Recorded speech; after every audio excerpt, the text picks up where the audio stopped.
Hello, my name's Tina McDonald. As always, thank you for giving your time so that you can enjoy this video with me. Today's counselling conversation is going to be around a book called The Chimp Paradox, a piece of work done by Professor Steve Peters. And it looks at the allowance of an inner chimp for yourself. So I thought it might be helpful. Obviously, I have no ownership or anything professionally towards this piece of work. I just thought it might be helpful to be curious around the work and relate it to a counselling session.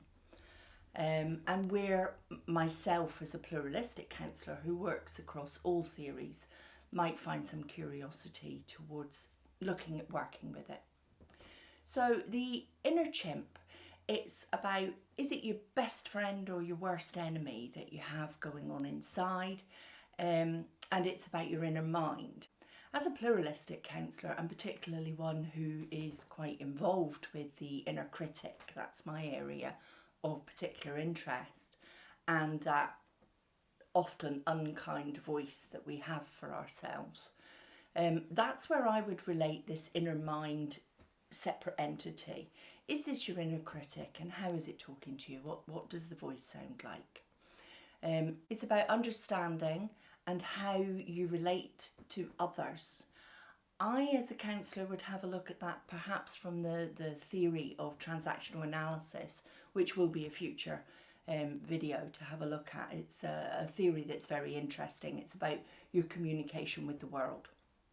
And so the world in which you live, which for me as a counsellor is always the priority in the session. Anything that we work together has to be appropriate for you in your life with your support network. Is about looking at your health, your success and your happiness. So again, as a counsellor, your health, that would be self-care. Having a look at how you process things, that potentially could be some NLP, which we looked at before, neuro-linguistic programming, and kindness and compassion focused therapy. How do you talk to yourself? So there are 8 different sections that the chimp paradox looks at. Number 1 is don't fight it, nurture it. So nurture your inner chimp.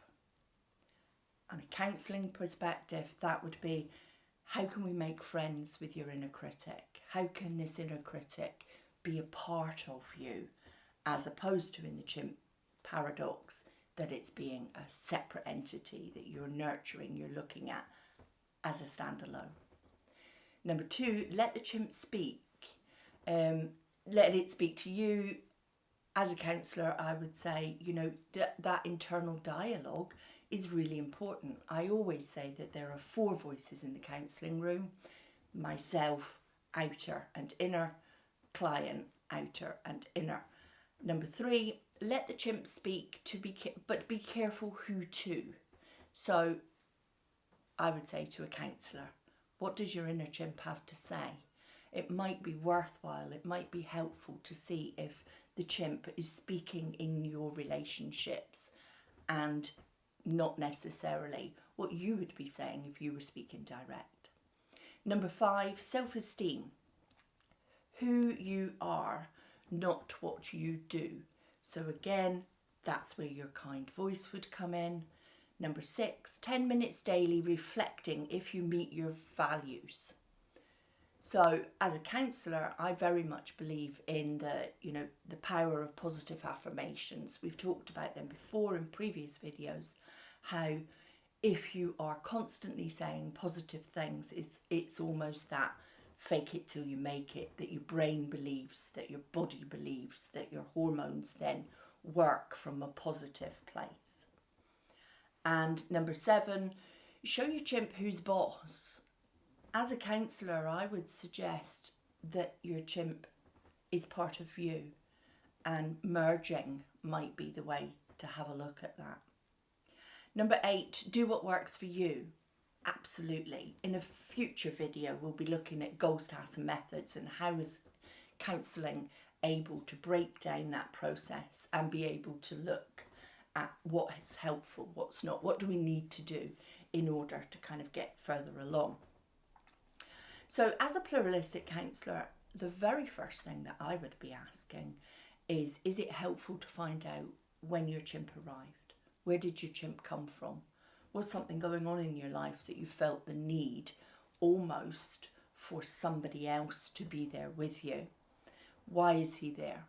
What is he saying? Is in fact he a he? Are you the owner of a female chimp? Are you a male with a female chimp, or vice versa? Would it be helpful to not have an inner chimp?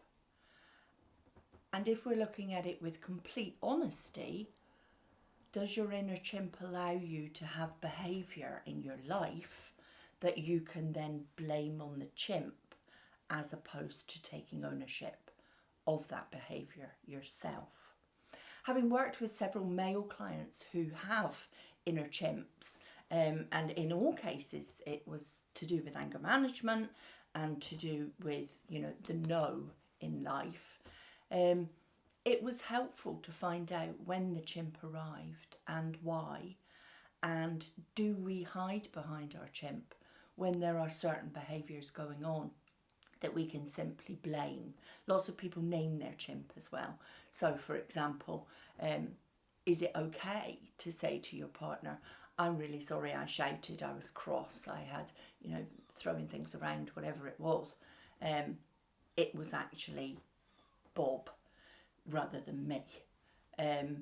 Because, again, as a counsellor, I would offer curiosity around why, as an adult, we have an inner chimp behaving within our life, within our circle of friends, support network, relationships, who's speaking on our behalf as though we have no control, or as though it's okay for him to behave in a way that it would not be okay for me to. So that was a whistle-stop tour of the inner chimp from The Chimp Paradox by Professor Stephen Peters. As I say, I thought it might be helpful not to have a look at the actual theory itself, because for some people I know it's very, very helpful. I have no rights or ownership over it, but as a counsellor, I always read things and look around and see what's happening out there and see if I can actually ground them within my work, so that I can relate to where somebody else is coming from. So I hope that was helpful. If you would please subscribe, like, or leave some comments. It would be lovely to have some comments between people or between myself and you. And I hope to see you in the next video. Thank you for your time.